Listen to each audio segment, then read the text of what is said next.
Salut mes courageuses, j'espère que vous allez bien. Aujourd'hui, je viens partager avec vous mes astuces qui me permettent de gagner du temps au quotidien. Alors, nous allons passer sur la première astuce à la cuisine. Il s'agit de mon condiment passe-partout. Il me permet de cuisiner, d'assaisonner mes viandes et poissons. Passe-partout comme son nom l'indique. Il est constitué donc de quoi? Du ail, des oignons, du pépé rondelle, du ginger, du janson, du poireau, du poivron, du persil et du basilic. Sans oublier le poivre blanc bien sûr.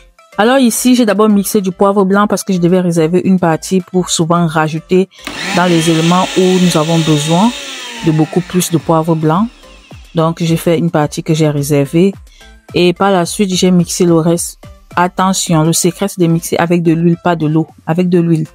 Et voilà le résultat.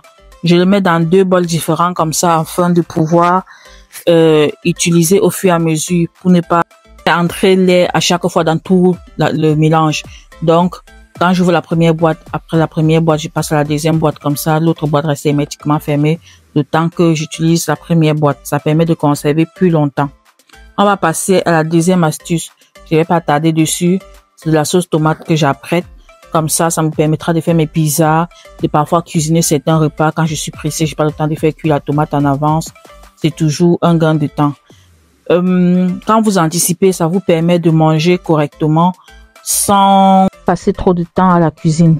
Alors là, je suis en train de sceller les couvercles. Comme ça peut rester hors du frigo pendant 6 mois.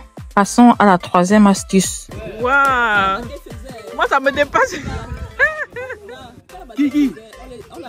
Je vous ai laissé un peu avec des commentaires. Ma belle-sœur m'expliquait comment mon mari et ses frères sont des pros pour dégrainer le maïs parce que la maman leur a appris. Moi, je sais pas le faire. Donc, quand il y a du maïs, c'est lui qui m'aide à le faire. Avec ça, vous pouvez faire de la bouillie, comme vous le voyez là, ou alors faire un gâteau de maïs. Donc, la saison de maïs frais, je le dégraine comme ça, je mets au congélateur. C'est très, très pratique. Quand vous avez besoin, vous prenez juste et vous faites ce que vous avez à faire en 2 temps de mouvement. Vous mangez ce que vous avez envie et sans trop vous fatiguer. Mon monde idéal, c'est d'être 100% autonome, surtout en nutrition, vu toutes les maladies qu'on a en ce jour. Mais malheureusement, nous ne pouvions pas. Mais quand j'ai l'occasion, je ne manque pas d'apprêter moi-même mes affaires pour pouvoir manger plus tard. Voilà ce que je vous disais. Ça, c'est un gâteau de maïs que si vous avez fait attention, vous avez dû le voir dans mon congélateur. Je prépare le gâteau en grande quantité, je mets au congélateur et quand j'ai envie, je sors juste une boule, je mélange et c'est prêt. Passons à la quatrième astuce qui est celle de préparer en avance des féculents. Ici, on va faire les ignames. Je vous conseille de les faire avec des gants. Mais si vous n'aimez pas faire travailler avec des gants comme moi, vous pouvez donc faire sans. Sachant que l'eau, ça peut démanger. Vous voyez, j'évite d'être en contact direct avec l'igname. Je vais peler comme vous voyez. Une première fois, j'enlève le gros.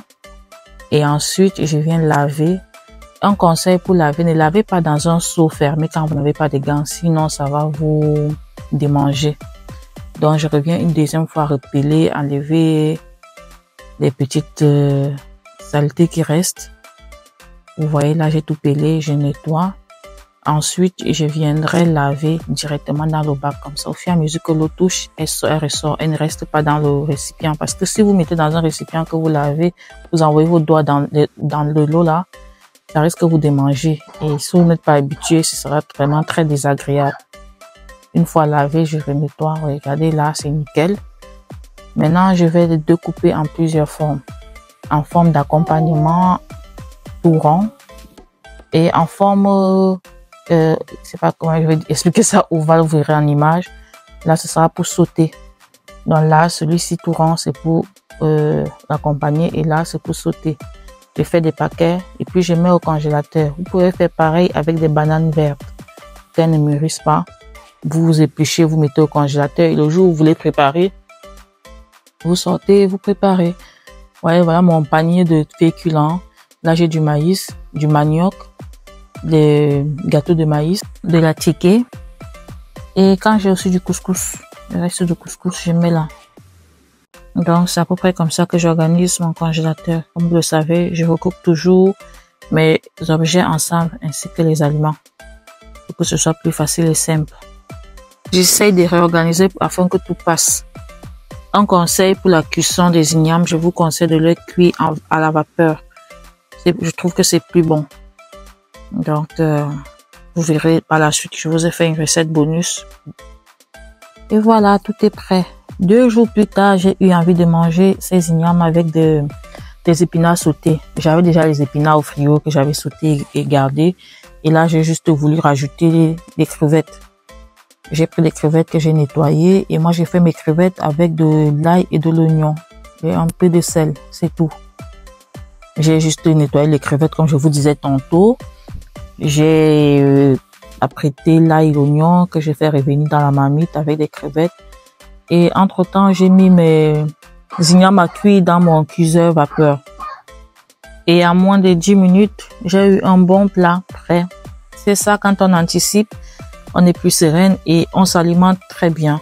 Parce que si c'est pas anticipé, vous allez vous retrouver soit en train de manger la même chose tous les jours ou les nourritures pas du tout à équilibrer. Et c'est pas le but. Donc, quand on est maman et que nous avons plusieurs choses à faire, pensons à anticiper pour ne pas se négliger alimentairement parlant.